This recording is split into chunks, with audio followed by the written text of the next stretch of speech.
आज जोरदार झटका लगी विजु जनता दल को। विजु जनता दल गोटे बड़ विकेट विस्फोरक बैट्समैन सुजित कुमार बीजेडी छाड़ी राज्यसभा पदवी इस्तीफा देते। सेपटे विजु जनता दल जोरदार विरोध कर भारतीय जनता पार्टी को समालोचना आलोचना आक्रमण केते कौन करुच्छ। सुभद्रा को विरोध करवा, रेभेन्सा कॉलेज नहीं कि अजथार राजनीतिकरण करवा, ये सब भितर विजु जनता दल तार संगठन को एक करने चेष्टा करुच्छ किंतु एक करि पारु नाही। कारण विजु जनता दलर नेता माने जानी सारे जे विजु जनता दल तांकर भविष्य आउ सुरक्षित नुहे। नेता कंट्रोल आउ दल नाहांती। नेता कथा सर्वोच्च नेता नवीन बाबू कथा को कई कर्मी किंबा विधायक सांसद मानवा को प्रस्तुत नुहति। ये कौन विजु जनता दल अवक्ष अवसंभावी सतरे कौन विजु जनता दल इतिहास बुड़ी इतिहास हो। आसतु ए विषय तेरसा बाण मो विपिन दास। नमस्कार।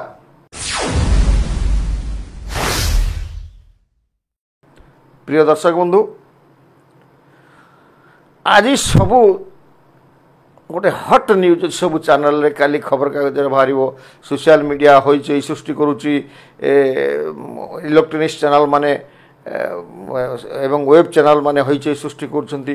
विजु जनता दलर गोटे विराट बड़ अवक्षय घटी एवं जड़े विस्फोरक बैट्समैन पश्चिम ओडिशार अप्रतिद्वंदी नेता अद्वितीय नेता जार कि जातीय स्तर नुहे आंतर्जातिक स्तर में सुनाम अच्छी से होती राज्यसभा सदस्य सुजित कुमार जहाँकर आहरी 2 वर्ष बाकी अच्छी राज्यसभा संसद शेष करने से राज्यसभा संसदीय पदर इस्तीफा देते। अपरपटे ता सहित विजु जनता दल सभापति को मध्य इस्तीफा पत्र पठे जेटा आम आपको देखा। ममता महंत परे परे सुजित कुमार पाली पड़ो एक आम पूर्वर कही एवं ये जो से मध्य समान अभियोग आनी संसदीय पार्टी को लेकिन आनी अभियोग जे से जो उद्देश्य राजनीति को आसते कलाहांडी जिलार सर्वांगीन उन्नति करने से चेष्टा करुले सेटा हैला नहीं। अपर पक्षरे रेलमंत्री अश्विनी वैष्णव को एवं नरेंद्र मोदी को भूयसी प्रशंसा करिसेंती। कारण से पटे जो रेल प्रकल्प होती सेटा ही अंचल विकास करिवो, विकसित कलाहांडी हम एवं ये बहुत बहुत कथा कोई प्रशंसा करिसेंती। एवं ए कथा मध्य ममता महंत क्षेत्र में जहाँ घटीला जे विजु जनता दल जानी पारला नहीं से इस्तीफा देले सुजित कुमार क्षेत्र मध्य समान नीति आपण हेछि एवं समान नीति आपणे सुजित कुमार। ये आम आपन कही रखू जो अच्छी आमर सांसद मानकर दल बदल नीतिर जो आईन अच्छी से आईन 10म परिच्छेद कहूँ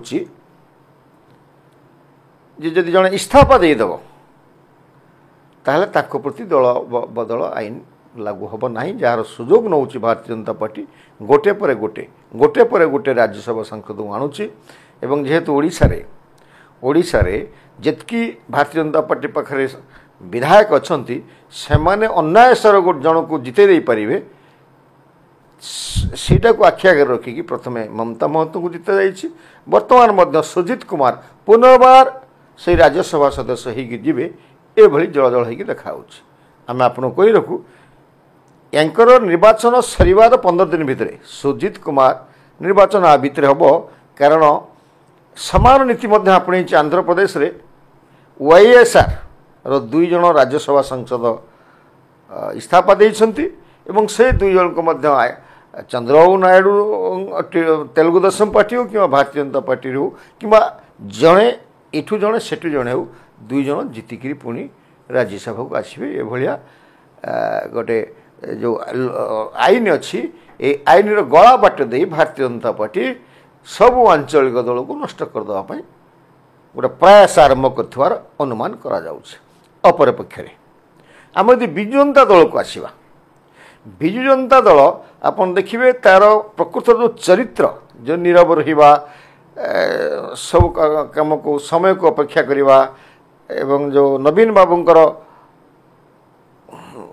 जो तांकर जो अभ्यास को कथा रिएक्शन न करिबा बुद्धि रे काम करिबा मुहरे नुहे ब्रेन रे काम करती नवीन बाबू सेटा वर्तमान परिवर्तन होइछि से वर्तमान चलचंचल होइचंती एवं दल भांगी जिबार भय सब बेले बिजु जनता दलर नेता को घारिछि नवीन पट्टनायक असहाय हो गलेनी एवं तांकर जो नवीन निवास रे जो छाया सभापति वर्तमान बिजु जनता दल अछंती मिस्टर भैरव कार्तिकेयन पांड्यान एवं तांकर सहयोगी बबी दास एमाने प्रणव बलवंत राय एमाने मध्य सक्रिय हेलेनी ए विषय आम आपको कहबू परवर्ती एपिसोड रे से केमती सक्रिय हेलेनी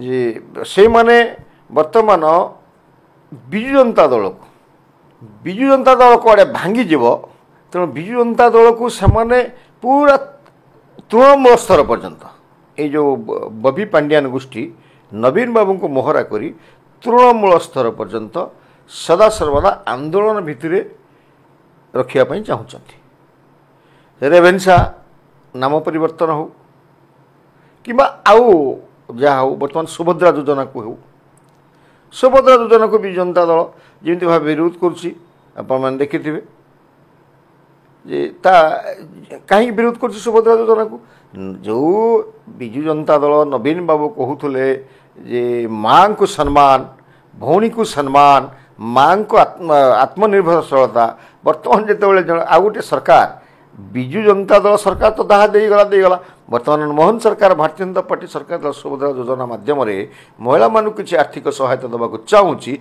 आपको कहीं बिजु जनता दल विरोध करुँच प्रबल विरोध करुँच तार एकमात्र कारण होची जमी से विकेट गलुची राज्यसभा ओडिशा रे गोटे पर गोटे विकेट गड़बार लगी सरपंच समिति सभ्य जिला परिषद नेता इन दल छाड़बार लगी बहुत जल्दी विधायक मान गोटे विस्फोरण हम एवं बड़ अंश विधायक माने भारतीय जनता पार्टी सामिल हो आशंकाटे बिजु जनता दल कर्तृपक्ष भावुंट तो ये आम कहूँ बिजु जनता दल सुभद्रा योजना को कहीं विरोध कर जदि सुभद्रा योजना को बिजु जनता दल कहूँ जे एठी ए योजना रे सबु माँ भौणी माने सामिल हो पारे ना आम ये प्रश्न करुकी योजना बिजु जनता दल 24 वर्ष भितर करिछि से योजना गुड़िक कौन लोकाभिमुखी होइछि सबु पाइछन्ति तांकर गोटे पर गोटे योजना आम कहूँ कालिया बलिया लक्ष्मी बस योजना महक योजना मिशन बात्सल्य मो घर आम कुंदीपिला योजना कॉफी मिशन कुसुमा बल्ले बल्ले अंडरग्राउंड एमती केते योजना ए योजना रे जेकोसी योजना रे वर्तमान जोटा कि भारतीय जनता पार्टी सरकार कहते 1,30,00,000 महिला सामिल हे सुभद्रा योजना रे एवं वार्षिक 10,000 टंका दिज्व सेमिति बिजु जनता दलर नेता माने कहि परिबे कि आमे जो पढ़ीगलु ए भितर कौ योजना 1,30,00,000 महिला को सामिल कराइछि उत्तर देवे कि बिजु जनता दलर छामुआ नेता प्रथम देला कालिया योजना रे आपण 46 लाख चाषी को सामिल करथिले आउ चाषी कोड़े जाइथिले कहिथिले 10,000 देबो बोली देले केते 6,000 दुई किस्ती रे आपन तो कथा आपन रखि नांती लोक कहीं कहउछंती अन्य दल को कहीं कहउछंती अन्य सरकार को कहीं कहउछंती एटा कोन आपन धर्तव्य अपराध नहे कि आपन जदि तापर आसीबे बिजु स्वास्थ्य योजना जो बिजु स्वास्थ्य कार्ड योजना रे आपण 1,05,00,000 लोक को सामिल करछंती ओडिसा रे कोन 1,05,00,000 लोक अछंती ओडिसा रे आपण निजे कहउछंती 4.5 कोटी लोक 1,05,00,000 परिवार को सामिल करी आपण बाबा नौछंती तापर आम आसवा आपण कहूले जे 75 लाख महिला को आपण स्वावलंबी करिछंती ଯଦି 75 ଲକ୍ଷ ସ୍ୱାବଲମ୍ବୀ କରିଛନ୍ତି ଏବଂ ସେମାନେ ବର୍ତ୍ତମାନ କାହିଁକି ଏମିତି ଡହଳ ବିକଳ ହୋଇକି ଲାଇନ୍ ଲଗାଉଛନ୍ତି? ଉଦ୍ଦେଶ୍ୟ କ'ଣ? ମହିଳାମାନେ କାହିଁକି ରାତାରାତି ପଡ଼ିକି ରହୁଛନ୍ତି, ରାସ୍ତା ରୋକ କରୁଛନ୍ତି ସୁଭଦ୍ରା ଯୋଜନାକୁ ସାମିଲ କରିବା ପାଇଁ? ତାହେଲେ ଆପଣ 75 ଲୋକ ମହିଳାଙ୍କୁ କେମିତି ଭାବରେ ସ୍ୱାବଲମ୍ବୀ କରିଥିଲେ? ମୋ ଘର ଯୋଜନାରେ ଆପଣ କହିଥିଲେ ଯେ ସମସ୍ତଙ୍କୁ ଘରେ ଛାତ ଲାଗିବ। ମୋ ଘର ଯୋଜନା କେତେ ଛାତ ଲଗାଇଛନ୍ତି? ନା ପ୍ରଧାନମନ୍ତ୍ରୀ ଆବାସ ଯୋଜନା ପୂର୍ବରୁ ଇନ୍ଦିରା ଆବାସ ଯୋଜନାକୁ ଆପଣ ଛାପା ମାରି କହୁଥିଲେ ଏଇଟା ମୋ ଘର ଯୋଜନା, ସେଇଟା ବି ସମାପ୍ତ ହେଇନି। ତ କଥା ଏଠି ଅଛି, ସୁଭଦ୍ରା ଯୋଜନାକୁ ବିଜୁ ଜନତା ଦଳ ବିରୋଧ କରୁଛି, ଗ୍ରାସରୁଟ୍କୁ ଆସିବ ବୋଲି କହିଲାଣି, ପଞ୍ଚାୟତ ଅଫିସ ଘେରାଉ କରିବ ବୋଲି କହିଲାଣି। କିନ୍ତୁ ନବୀନ ବାବୁ, ପାଣ୍ଡିଆନ ବାବୁ, ପ୍ରମିଳା ମଲ୍ଲିକ ଭଉଣୀ ଦେଖୁଛନ୍ତି ନା ଏ ସୁଭଦ୍ରା ଯୋଜନା ପାଇଁ ଏ କେତେ ଲୋକପ୍ରିୟ ହେଇଛି। ସୁଭଦ୍ରା ଯୋଜନା ମହିଳାମାନେ କେମିତି ତାକୁ ଆଦୃତ କଲେଣି, ଆଦରି ନେଲେଣି। 24 ଘଣ୍ଟା ଲାଇନରେ ରହୁଛନ୍ତି, ଛୁଆ ପିଲାଙ୍କୁ ନେଇ ଆସୁଛନ୍ତି, ରୋଷେଇ କରୁଛନ୍ତି, ରାତିରେ ଶୋଉଛନ୍ତି ସେଇଠି ବିଛଣା ପକାଇକି ସୁଭଦ୍ରା ଯୋଜନାରେ ସାମିଲ ହେବା ପାଇଁ। ଏ ଯେଉଁ ଆଗ୍ରହ ଲୋକମାନଙ୍କର ଅଛି, ମହିଳାମାନଙ୍କର, ଗ୍ରାମାଞ୍ଚଳଠୁ ଆରମ୍ଭ କରିକି ସହରାଞ୍ଚଳ ପର୍ଯ୍ୟନ୍ତ, ଏଇଟା କ'ଣ ଆପଣ ବିରୋଧ କଲେ? ଆପଣ ବିରୋଧ କାହିଁକି କରୁଛନ୍ତି? ବିରୋଧ କଲେ କ'ଣ ଆପଣଙ୍କର ଭୋଟ ବ୍ୟାଙ୍କ ସୁରକ୍ଷିତ ରହିଯିବ କି? ବର୍ତ୍ତମାନ ଆପଣଙ୍କ ନେତାମାନେ ପଳାଇଗଲେ, ସାଂସଦମାନେ ପଳାଇଗଲେ, ବିଧାୟକମାନେ ଯିବେ ଏବଂ ଆପଣ ଯେଉଁ ଭୋଟ ବ୍ୟାଙ୍କଟା, ମହିଳା ଭୋଟ ବ୍ୟାଙ୍କଟା ଆପଣ ରଖିଥିଲେ, ସିଏ ମଧ୍ୟ ହାତ ଛଡ଼ା ହେଉଛି। ଆପଣ ଯଦି ଆଉ ଥରେ କହୁଛୁ, ମହିଳାମାନଙ୍କର ପୂର୍ବ ଓଡ଼ିଶା କୁହନ୍ତୁ, ପଶ୍ଚିମ ଓଡ଼ିଶା କୁହନ୍ତୁ, ଉପକୂଳ ଓଡ଼ିଶା କୁହନ୍ତୁ, ମଧ୍ୟ ଓଡ଼ିଶା କୁହନ୍ତୁ, ଆପଣ ଯଦି ମହିଳାମାନଙ୍କର ଧାଡ଼ିକି ଦେଖୁଥିବେ ନା, ବିଜୁ ଜନତା ଦଳର ଶୀର୍ଷ ନେତୃତ୍ୱ, ଆପଣମାନଙ୍କ ଭିତରେ ହୃତ୍କମ୍ପନ ସୃଷ୍ଟି ହୋଇଥିବ। ଆପଣଙ୍କ ଭୟ ହେଲାଣି ଏ ମହିଳା ଭୋଟଟି ପଳାଇଗଲେ ବିଜୁ ଜନତା ଦଳ ଯାହା ଅଛି ଚାରି ପାଞ୍ଚରୁ ଚାଲିଯିବ।